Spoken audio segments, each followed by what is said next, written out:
For my 12th birthday, my dad surprised me with 2 real-life mermaids. I'm currently completely at a loss what to do. I, 21F, have just escaped my parents after finding something horrifying in my dad's beach house. I've always loved mermaids. Yes, I was one of those kids obsessed with everything mermaid, whether that was TV shows, movies, books, any marine-related media, really, but mermaids especially. I loved everything about the sea, about water, until I almost drowned on my 5th birthday. So, with a newfound fear of even dipping my toes in the shallows, I became fascinated with fake water instead. Mom called it a mental illness. I can see where she was coming from, considering I asked for every pool or water-related game ever made. But I was just a kid. I preferred water to land, and even terrified of it, I still wanted to submerge myself in it, imagining a whole other world. I barely remember almost drowning, only the contorting fear twisting inside me and swallowing me up, the inability to speak, my voice cruelly torn away, my breath stolen as I sank further into the abyss, also known as the deep end of our neighbor's pool. Mom said I didn't realize it was that deep since I was used to our own pool. There I was, sitting on the edge with my legs swinging and a plate of birthday cake in my hands, when I had the bright idea to show the adults how cute I was. This is my mom's retelling, so it's probably exaggerated, but apparently, I dropped headfirst into the pool, cake and all, and sank straight to the bottom. Dad dove in after me, pulling me back to the surface, dragging me from the shallows. But it was too late. I was screaming, hysterical, backing away from the pool like it was filled with lava. The crazy thing is, I remember this exact feeling. I remember staggering back, the ice-cold breeze tickling my cheeks, feeling wrong compared to the warmth of the water that was supposed to protect me. The ice-cold concrete of my neighbor's patio felt wrong. Land felt wrong.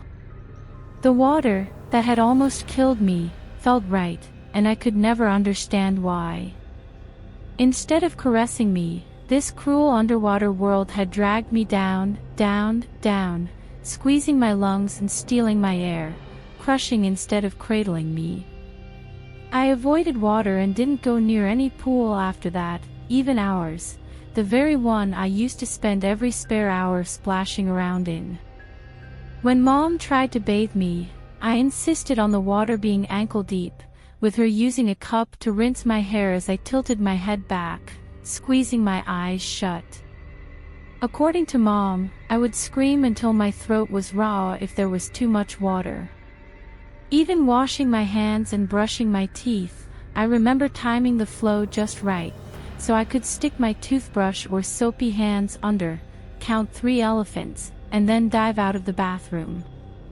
I flooded the floors on multiple occasions when I forgot to turn off the faucet. But still, somehow, I was fascinated with water itself. I loved how it was still, how it ran and trickled and filled my cupped hands. According to Mom, I told my therapist I wanted to be a fish. However, my therapist had a sort of resolution. She leaned forward and grabbed my hands, squeezing them tight. Okay, Sadie, well, if you're scared of real water, why don't you try fake water? Which, I guess, is how my mermaid obsession started. My therapist started me with little kids' games about solving puzzles underwater, and immediately, I was hooked. Through my fascination with digital water, I found mermaids, beautiful, human-like fish people who could breathe underwater, living in vast, towering cities deep, deep under the sea. I watched every Little Mermaid, binging mermaid-themed movies and TV shows. By the age of 9, I was fully convinced I was actually a mermaid, and touching water would magically transform my legs into a tail. It didn't, obviously, so I did what any supposedly mentally ill 9-year-old would do. I swallowed 2 teaspoons of salt mixed with tears of terror before sticking my head underwater for 10 seconds. Again, nothing happened. But I was starting to slowly overcome my fear of being submerged in water, so I lowered myself onto the stairs in the shallow end of our pool and forced myself to get used to it. I was still acclimating when my brother shoved my head under, quickly reminding me of that sensation, the squeezing of my chest, the inability to breathe, choking on bubbles exploding around me. After that, Dad insisted on teaching me how to swim. Like me, he'd always been fascinated with water, so he refused to have a child who couldn't swim. Before my older brother and I were even born, he enrolled us in lessons. Harvey was 5 years older than me, so he could already swim. Dad wanted to take me to the sea, though I was more comfortable in the pool. However, my swimming classes were short-lived. I barely learned how to keep my head afloat when Dad left in the middle of the night and never came back. But neither did my brother. I woke up around midnight to Mom hysterically crying. I discovered the next morning that Dad had taken my brother hookah diving without proper equipment, and Harvey was in the emergency room. Initially, I was told my brother was very sick, which, obviously, I believed. I was playing Sonic with my brother only yesterday. In my head, he was just sick in the hospital. I spent the day expecting him to drag himself into my bedroom at any time, knock something over, call me a name, and run away. But the house was empty. Mom didn't come out of her room. Not even to take me to school. Instead, I watched Cartoon Network all day. I poked my head in my brother's room, and it was a noticeable mess, clothes strewn everywhere and a half-packed suitcase. When I asked to see Harvey a few days later, Mom told me he was dead. Brain dead, at least. She explained it the best she could, choking on her own words. Harvey had gone too deep, and when trying to resurface, his blood had bubbles and his brain had popped. I don't think she was mentally okay enough to explain to her 9-year-old daughter that her brother was dead. Yeah, no, considering she used our soda stream and a grape to demonstrate the accident with a hysterical smile on her mouth, almost like she thought it was funny. I didn't find it funny. Watching the bubbles in the water and my mother pop a grape between her index and thumb with a huge grin on her face was actually fucking traumatizing. I know people grieve in their own way. Even as a kid though, I was confused when my brother didn't get a funeral. Dad did come back, but only to try and justify his trip with Harvey. He said it was a once-in-a-lifetime opportunity and that he was just doing what was best for his kids. I already despised him for taking my brother away, but the way he talked about him, insisting that Harvey loves the water, made me want to scream. He was wrong. While I was obsessed with water, my brother had steered away from it, especially the sea. Mom called him a psycho and threw him out. Dad moved to the other side of town, and it was just Mom and me once again. For a long time, I hated my father. I ignored his letters, calls, texts, and the mermaid figurines he sent me for my birthday. I didn't understand grieving, and worse, post-grieving. Did such a thing exist? I understood that I was sad, and sometimes I was happy, before feeling guilty for catching myself smiling. I missed him, so I got a diary. I wrote to my brother, telling him everything and nothing, sometimes just what I did that day, or telling him how Mom was. I started attending group therapy. One girl said she forgave her father for killing her mother in a car crash, but her words became entangled in my mind, frustrating me, bleeding into confusion and anger I couldn't control. How could she forgive something like that? I asked her after, and she shrugged and said, it wasn't his fault. But it was my dad's fault, I told her, leaning forward in my chair. He killed my brother. The girl, Mia, I think her name was, I could never read her name tag, it was either Mia or Mira, folded her arms, shooting me a glare. Well, maybe you should forgive him. When I asked Mom in the car on the way home, she said the exact same thing. It was an accident, Sadie, Mom said. Your father took your brother diving, and he wasn't ready. She averted her gaze, her hands tightening around the wheel. Harvey asked him to take him out during a storm. Something ice-cold trickled down my spine. But you said... She said Harvey didn't want to go diving. There wasn't a storm that night. I would have heard it. She said my brother hated the ocean, and he wanted no part of it.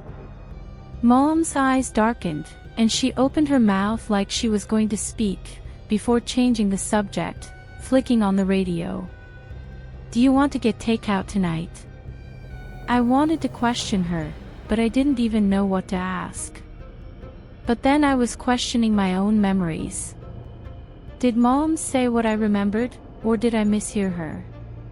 It took me a long time to realize maybe Harvey's death wasn't Dad's fault after all. After a while of therapy, and listening to other kids' stories, I started to wonder if hating him was the right thing to do. Mom was talking to him civilly, at least. The two of them met for coffee every Saturday, and Mom seemed like she had genuinely forgiven him. The other kids asked me if my mom was over Harvey's death. But I guess laughing was inappropriate. Grieving is an individual emotion.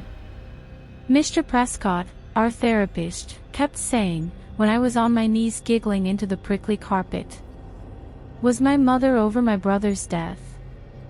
Yes, of course she was. That's what I told my friends, who I made sure stayed far away from our house. Mom was fine, I told everyone.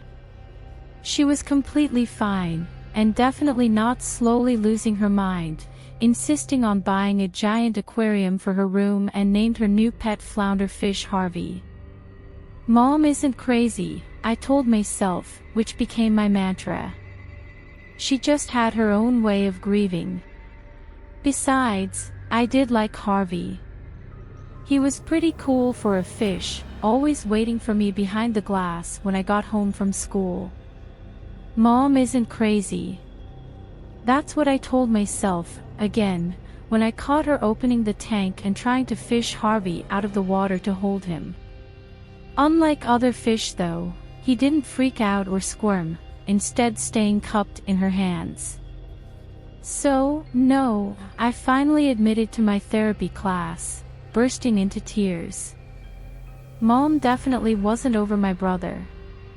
I was 11 years old, and my mother was on the brink of a breakdown. She worked all day every day, and on weekends all she talked about was either work, or Harvey the fish, often pausing so he could join in conversations. Sometimes, she asked him, how's school? I had to quietly remind her that the fish wasn't actually my brother. I needed someone normal. I found normal in the family pool, enveloping myself in my comfort zone. Over the years, I taught myself how to swim, envisioning my tail again. In my mind, I could swim away from my family, and never go back. Unfortunately, I was old enough to know mermaids weren't real. The only connection I did have with the ocean was with Harvey. Dad called every day inviting me to visit. I always declined. I wasn't interested in his shiny new life. Dad was an architect, and had designed his own house by the sea. I ignored him until my 12th birthday, when he sent a text which just said, "Happy birthday, pumpkin. I have a surprise for you," but you're going to have to come see it yourself. Our door is always open, Sadie. You're going to love them." I wasn't exactly ecstatic. Dad's new girlfriend, who was half his age, smelled like red tide when she came to visit, and I wasn't looking forward to the awkward conversation I would be having with my father. If I'm honest, though, part of me was intrigued by the photos Mom showed me. So, ignoring my therapist, who said, "Just give it a little more time," I rode my bike to his beach house after school. Dad's place teetered on the sea, designed to blend with the ocean itself. On the edge of a cliff, with grandiose pillars, which were way too much, lay my father's house, cut off from the rest of the town, and definitely showing off his wealth. I wasn't expecting it to be so modern. French doors leading me inside sported betta fish carvings, an axolotl in a 50-gallon tank greeting me with its trademark smile. I was hesitant at first. If I fully walked inside, I wouldn't be able to leave without having a painful conversation with my father. But running away seemed childish, even for a soon-to-be 12-year-old. I admit, I was impressed. If these were the lengths he'd gone to get my attention, well, he had me hook, line, and sinker. Dad had designed his house to resemble an aquarium. The hallway was illuminated with a soft blue light, every wall a different tank filled with a variety of fish. It was almost like being in real-life Animal Crossing. Farther down, glass floors mimicked the deep ocean, filled with tiny flounder swimming below. I've always been afraid of heights, so stepping on flooring resembling the deep ocean twisted my gut, and yet filled me with exhilaration. Like stepping across an underwater world. It was both beautiful and way over the top. But that was Dad's MO. We always had to have the best pool when I was a kid. "Sadie." Dad's voice startled me when I was staring, transfixed by everything around me. I didn't know what to look at first. Everything was water-themed. Even the stairs. It was pretty, sure, but it didn't look lived in. The walls were filled with fish, a beautiful display of marine life showcased on every corner. I found myself pressed up against schools of Nemo fish spiraling in scarlet streams, stealing away my breath. Beautiful. But there was nothing that made this house a home, stained coffee cups and magazines strewn all over the floor. That was Mom's house. Dad's was more like a museum. I was intrigued by the kitchen lit up in a bioluminescent glow, slowly inching towards it, when Dad's voice came again. This time, from underneath me. "I'm in the basement, sweetie." I had half a mind to run. It hit me that I didn't want to see my father, I just wanted to see my surprise. The teenage brain is selfish, but I had my reasons. Still, though, I found myself drawn to the basement, my sneakers making smacking noises down the steps. Unlike upstairs, the lower levels of Dad's house were yet to be renovated. Thinking of the Death Star, there was no stair rail. My hands grazed cold brick walls, before darkness became ocean blue, like walking on the seafloor. The low hum of a filtration system cut through the silence, my steps quickening. The basement was not what I was expecting, a simple room with one singular tank. The stink of seawater and bleach drowned my nose and throat, both clinical and otherworldly, forcing my legs further. Dad stood in front, grinning beneath a banner saying, "Happy 12th birthday." I was already taking steps forward, my body in control of my mind. The tank was darker than the others, tiny green lights at the bottom illuminating clear water. I could barely register Dad's words, my gaze glued to the glass. His voice sounded like ocean waves crashing against the shore, wading in and out of my ears. "I asked my friends for a favor," he said. "They specialize in marine research, and, well, during their last expedition, they found something incredible, Sadie." Dad's grin was contagious, and in 3 strides, I was pressing my face against the glass. I don't know what I was expecting. Was it a new species of fish? "They're shy," Dad hummed. "Just stay there, and they'll come over to you." I found my voice strangled in my throat, my skin prickling with goosebumps. They. Something warm expanded in my chest when a face appeared behind the glass, a beautiful girl with long dark hair haloing around her, tiny points on her ears and strange rugged skin. But it wasn't her face I was mesmerized by. Yes, she was hypnotizing, every part of her seemed to glow, wide green eyes and a glittering smile. I staggered back, a cry clawing at my throat, when I realized she didn't have legs. Instead, a long blue tail was molded to her torso, each scale intricate and sparkling. The skin below her breast was rugged, slits carved into her flesh. Gills. This couldn't be happening, I thought, dizzily. I was staring at a real-life mermaid. She was so pretty, graceful, gently tapping on the glass, playing an invisible piano with her fingers. I was joining in, laughing when the mermaid pressed her fingertips against mine, when movement came behind her, a shadow looming into view.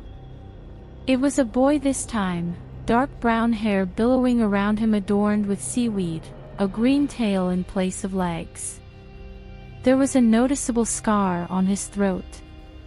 It made me wonder if a fish had attacked him. The merman was different. Unlike his female companion, he wasn't smiling, instead folding his arms and refusing to meet my gaze. When he accidentally made eye contact, he turned and flicked his tail in my face, hiding behind the girl. Dad laughed. "The male is quite standoffish. Don't worry, he's like that with everybody. He wasn't easy to catch." I could barely speak, staring at the girl, who waved, her smile broadening. "Aha!" I managed to choke out. I didn't notice my father wrapping his arms around me. His touch felt foreign and wrong, but also comforting. I hadn't hugged him in so long. I found myself missing him, and the conversation I wanted to have, all of those poisonous words in my throat, contorted into childish squeals of joy. "They're yours, Sadie," Dad murmured into my hair. "I have a deal where I can keep them here for observation, but they're officially yours." "Mermaids," I said. Dad nodded. "Well, the scientific name for them is HAB, or human-like aquatic beings, but yes," he chuckled, "they are mermaids." Dad paused, striding over to the tank. I noticed the male mermaid flinch, almost immediately swimming over to the glass, tapping his fingers against the pane.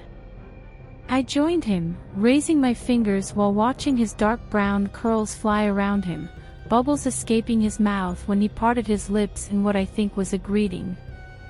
The points in his ears reminded me of Faye, and I couldn't stop smiling. He looked so human, and yet these tiny details, like his ears and narrow features, told me he belonged in the ocean. I had dreamed of being able to breathe underwater, and this boy was doing just that, staring at me with coffee brown eyes. When his head inclined slowly, I couldn't resist a giggle. I figured I looked pretty alien to him. Dad nudged me playfully. "We haven't figured out their language yet. We know it's quite similar to whales, or even dolphins. It's rare when they do speak, but it's beautiful, Sadie." Dad's eyes were wide. It's almost like they're singing the melody of their world, the songs of their people. I prodded the glass, and the merman copied, his lips curling into a scowl. The female mermaid swam over, shoving him out of the way. She seemed more excited, following my fingers excitedly. "What do you think you're going to call them?" Dad hummed. I turned to him. "They don't have names." He shrugged, and then Dad's expression was my father again, his eyes growing sad, like he remembered why I was here, and just like me, Dad didn't want to talk about my brother. Turning to face the mermaids, his smile faded. "They were originally named Specimen 1 and 2, but I don't think those names suit them." I met the girl's eyes, and like a child, her smile broke out into a grin. While she was wide-eyed and smiley, the male mermaid folded his arms, carefully tracking me with his gaze, lip curled, like he could sense me thinking up names. I traced the glass, the seaweed entangled in the boy's hair almost resembling a crown. I half wondered, giddily, if the male was a prince. "Phelan," I said, without thinking, and to my shock, he rolled his eyes. Dad cleared his throat. "The male seems to have remarkably similar characteristics to a human male," he said. "His paperwork suggests he copies human expressions." I moved on to the girl, who was playful, tapping her fingers against the glass. "Era." The girl nodded excitedly, copying my smile. Dad was hesitant this time to touch me, instead clapping me on the shoulder. "I think she likes her name," he said, heading to the door. "Ella's making pasta, if you want to join us." "No pressure, sweetie." Dad left me with the mermaids, and admittedly, the first thing I did was jump up and down like a 12-year-old. I ate dinner with Dad and his girlfriend that night, and I waited to have the talk, but it never came.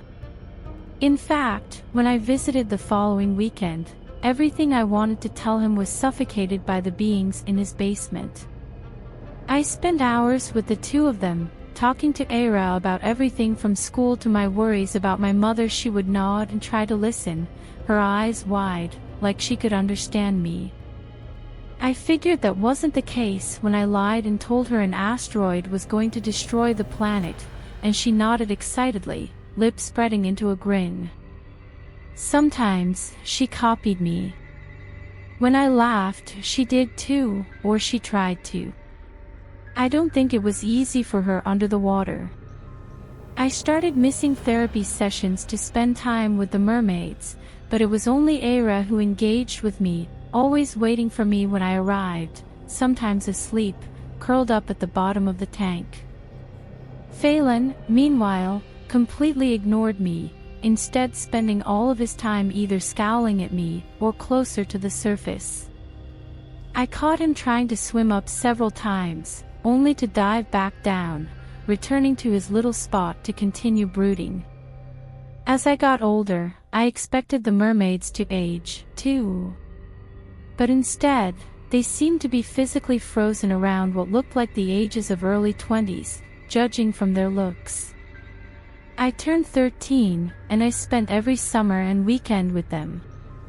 Dad told me to entertain them, try and get them used to human activities, so I introduced them to my phone, pressing it to the glass. While Era seemed impressed by literally everything, Phelan did his signature eye roll, as if saying, "Oh, wow, it's a weird device with a light. I've already seen one." Dad did say the male mermaid was talented at mimicking human expression, so I figured Phelan had seen a phone. So, in my quest to impress this stubborn mare boy, I showed him a TV, and then my Nintendo 3DS. He didn't seem interested in the TV, but his eyes lit up when I showed him Pokemon. I think it was the bright colors, but his eyes seemed glued to the screen, following my little character.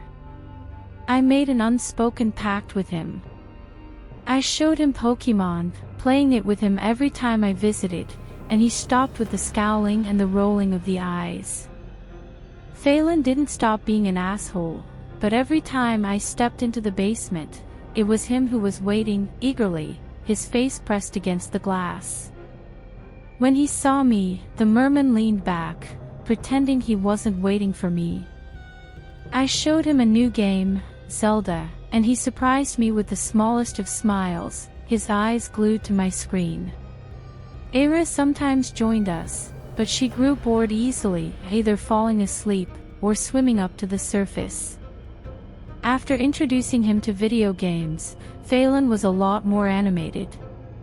I was 14 when I dragged myself, once again, to Dad's beach house. It was my first year of junior high, and I had nobody to talk to about the mermaids. When I visited them, Phelan was on the surface, leaning against the side, his head comfortably nestled in his arms.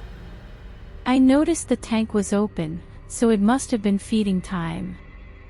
Every day around 5 p.m., Dad opened up the tank, dropping in what looked like mutilated fish guts and little flakes. Phelan always ignored the food, while Era immediately dove for fleshy entrails, stuffing them into her mouth. Phelan needed a little coaxing, so Dad thrust a long metal pole into the water, gently nudging the merman towards the food. That day, there was no sign of my father, and both mermaids were on the surface. Phelan, with his head in his arms, and Era, looking lost, her eyes wide. It was the first time I had seen her without her excited little grin. Phelan must have sensed me, since his head jerked up when I dropped my backpack on the floor.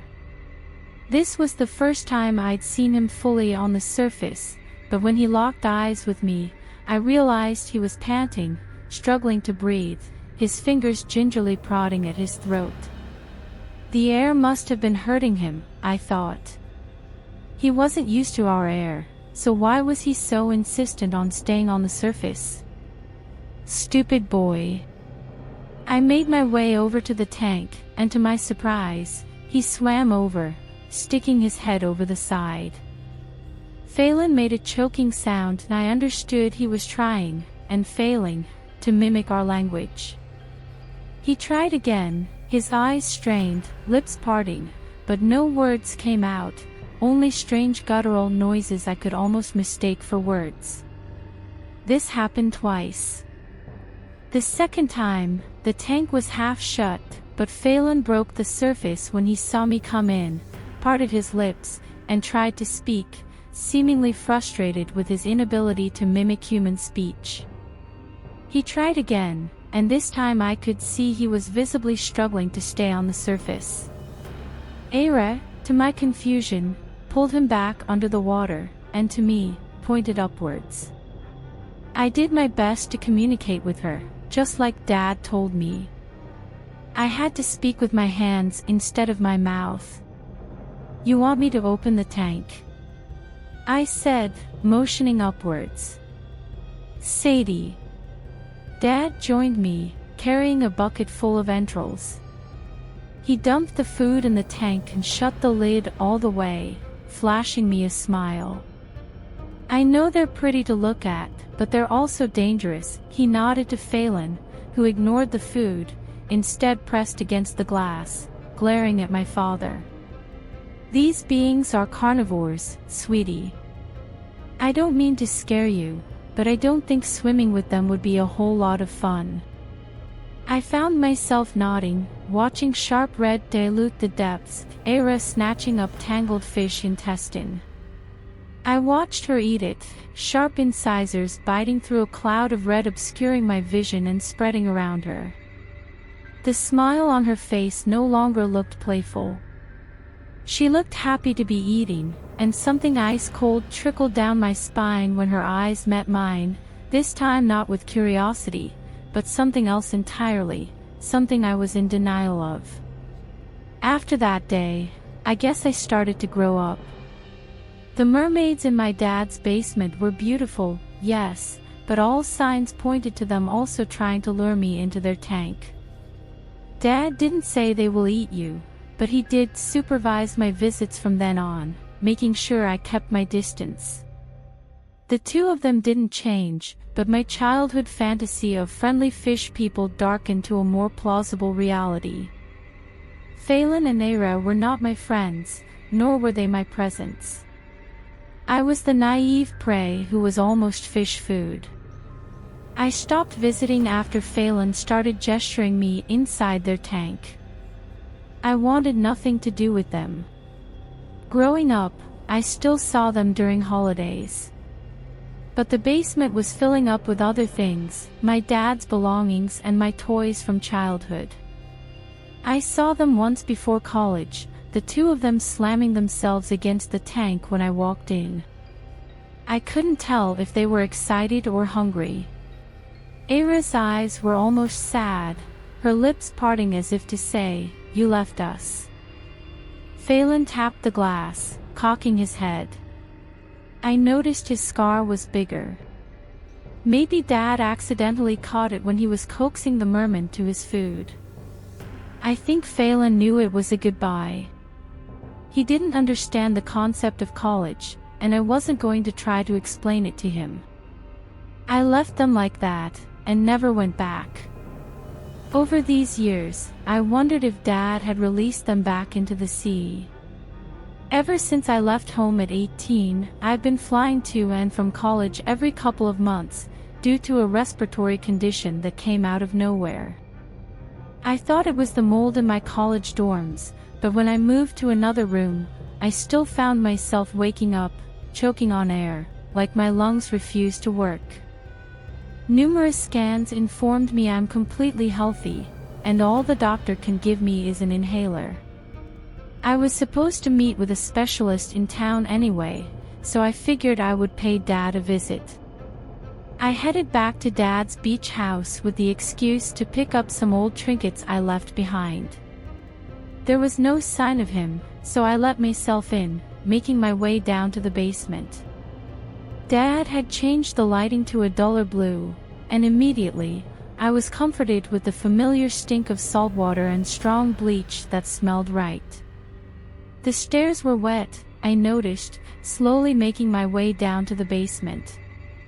The tank was still there, illuminated in dazzling blue. But it was bigger. I saw Era before she saw me, and I noticed a change in her. She wasn't smiling. Instead, the mermaid's eyes were alert, her fingers tapping against the glass. "Hey!" I greeted her, a cough I couldn't control taking over. Era jumped, startled, when I knocked on the glass. Her gaze found mine, and something twisted in my gut. Her expression was wild, contorted, and not what I remembered. When she pointed upwards for me to open the tank, I shook my head, biting back the urge to say, "Nice try." I could tell she hadn't eaten yet. The tank was fresh, so my dad was yet to feed them. "Where's Phelan?" I asked, remembering how to talk with my expression. Era didn't respond. With a stoic face, she pointed upwards again. The absurdity of me talking to my childhood mermaid friend sent me into fits of laughter which became a coughing fit. When I spluttered out a cough, her eyes widened, and I swore her gaze flicked to my torso. With the mermaid mostly ignoring me, I went in search of my trinkets I left behind in one of the towering boxes filling the basement. I was looking for my music box, and an old mermaid figurine Harvey had given me for my 5th birthday. I found myself going through memory lane, diving into boxes of old toys, and my endless collection of mermaid memorabilia. Shoving aside holiday decorations, I stuck my hands in another box, pulling out a folded yellow dress. The dress was cute, but I didn't remember wearing it. I thought maybe it was Elle's, but it was way too small. Elle was a curvy woman. Throwing the dress aside, I pulled out cargo shorts this time. followed by a short-sleeved band shirt and a Lakers cap covered in dust. With the clothes in my hands, I had a sudden hysterical thought that these were my brother's clothes. But he was dead. He died when I was 9 years old. I could feel my hand starting to tremble, digging deeper into the box. This time, a backpack with a tiny Pikachu attached to the zipper. I went through it, pulling out workbooks and crumbled schedules, a bottle of water and a crumbling sandwich covered in mold. Opening the workbooks, I flicked through pages and pages of intricate handwriting. A stress toy was at the very bottom of the pack, collecting dust. I could sense my breathing starting to accelerate when my hands grasped a bright green handbag filled with makeup, a dead phone, and a laptop. But it was right at the bottom of the box, where I found the nail in the coffin that sent bile shooting up my throat. 2 college IDs.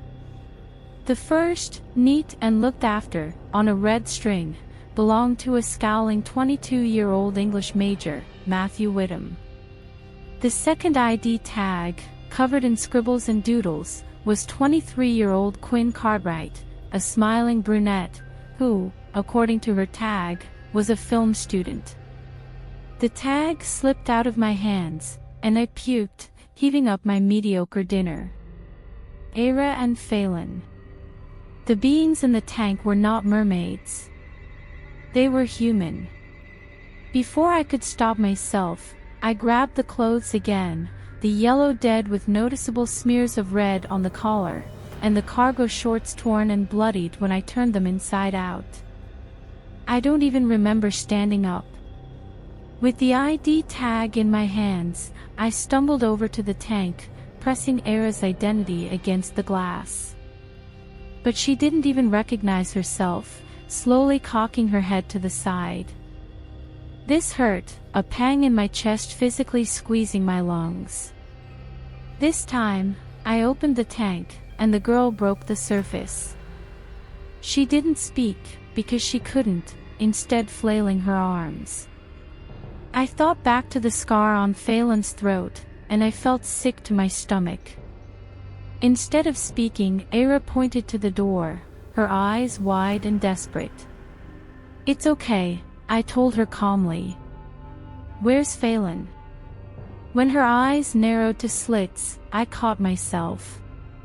"Matthew," I corrected, quickly.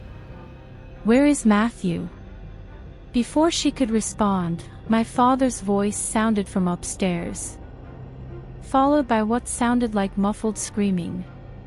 Era's head snapped to me when the muffled screaming grew closer, my father's footsteps following. I could hear the sound of something wet hitting concrete, like a tail. Era pointed towards a box, and I understood, diving behind the door. The wet slapping noises continued, all the way down the stairs, before my father appeared, a bloody apron over jeans and a shirt, dragging along a figure. It was another guy, lying on his stomach, blood spilling from his lips and nose, streaking down his bare torso. I had to slap my hand over my mouth. I could still see the guy's legs, or what used to be his legs, twisted into something resembling a tail. His ears still looked human, the sharp points almost looked man-made. Dad dragged the boy across the floor, panting. "It's okay," he told the boy who was half human. The guy was struggling to breathe, like a fish out of water. "Once your lungs have gotten used to the water, you'll adapt." When he yanked the boy by his grotesque legs slowly morphing into a tail, the boy coughed up something that dripped down his chin. His eyes were wide and unseeing, his arms dead weights by his side. Dad carried the boy, bridal style, up a ladder to the surface. I thought he was going to throw him in, but instead, my father pulled out a knife. "It's okay," he kept telling the guy in sharp breaths, "I know it hurts, but you won't be able to adapt if I don't do this." I could see Era watching, her hand over her mouth, as my father dragged the blade across the boy's throat, slicing it open, and dumping him into the water.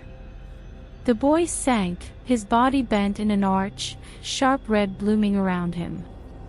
He was dead. His tail was limp, his arms dragging him down. Era caught the boy, cradling him in her arms. Dad watched, a smile pricking on his lips. The merman jolted in Era's arms, his eyes shooting open, and when he breathed by habit, clutching his chest, a stream of bubbles flying from his mouth.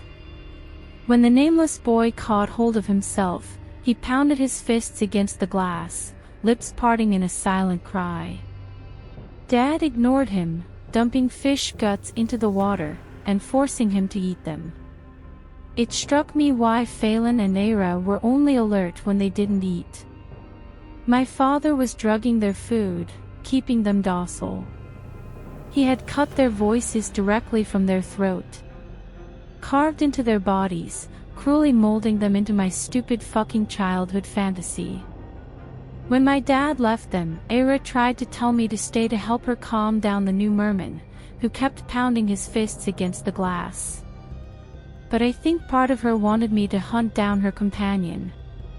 I knew from the panicked glances she kept sending me that she was worried for him. Dad said his office was out of bounds when I was a kid, and I never thought much of it. When I pushed through the door, which was surprisingly unlocked, I realized why. All around me, bathed in clinical white light, were towering tanks filled with both human and fish parts, floating torsos and severed heads, victims no longer with identities. Dad was studying how to combine the two. His notes were strewn everywhere, screwed up and thrown in an overflowing trash can, and stuck to the wall. I found Phelan pinned to a surgical table, a tube stuck down his throat. The human boy cruelly twisted into something inhuman, and yet my father was sadistic enough to continue the facade, leaving the seaweed entwined in his curls, like he was a circus act. There was a sensor above him, every movement he made setting off a sprinkler, soaking him. It was when he didn't move, which glued me to the spot. When his tail dried up, I panicked, reaching to wave my arm in front of the sensor. Instead, however, to my shock, his tail started to change, contorting and morphing into something that resembled legs, but were more grotesque, cruelly stitched to his torso in a horrific attempt to change from a mermaid into a human boy. When the sensor activated, soaking him again, Phelan's body jerked, and he choked up splattered red splashing the tube. His eyes flickered open, and he opened his mouth to speak. But his words were gibberish, his voice an incomprehensible hiss. I remembered how to move. Police. That was my first thought. I needed to get the cops. I tried to leave, stumbling over to the door, but something caught my eye. Another tank, and floating inside it, an all too familiar face. But he wasn't supposed to be so limp, so wrong. Unmoving. Harvey's body had long since decomposed, and yet pieces of flesh still remained, still my big brother, and yet his body wasn't, cruelly ripped apart and stitched together, a mutilated fish tail attached to his torso. His skin was covered in mismatched scales, like a virus taking over, shredding him apart, only leaving a slimy, green-tinged substance coating him. Harvey was dead. But the thing stitched to him, entangling decomposing flesh, was still alive. I got out of there, and then the house in 4 single breaths. I ran home. I woke up yesterday unable to breathe, this time choking up blood. Mom wasn't there. When I stepped into the shower, I pieced together my thoughts and what exactly I was going to tell the cops, without sounding crazy. But when my fingers grazed the skin of my torso, just below my breast, I could feel 3 singular gashes in my skin. Feeling the other side, there they were, splitting my flesh apart, warm to the touch, and yet somehow feeling natural. I can't believe I'm saying this, but being in water feels better. I can finally breathe. But I find myself stumbling when I'm trying to walk, and I'm terrified. I keep getting out of breath, and my skin feels too dry. Like it's sucked of moisture. I tried to get into the basement earlier, and unsurprisingly, it's locked. There's no sign of Mom or Dad. The only thing I have right now is Mom's stupid pet fish. I feel like I'm suffocating on air. You have to help me. Please help me save the people trapped in my father's basement.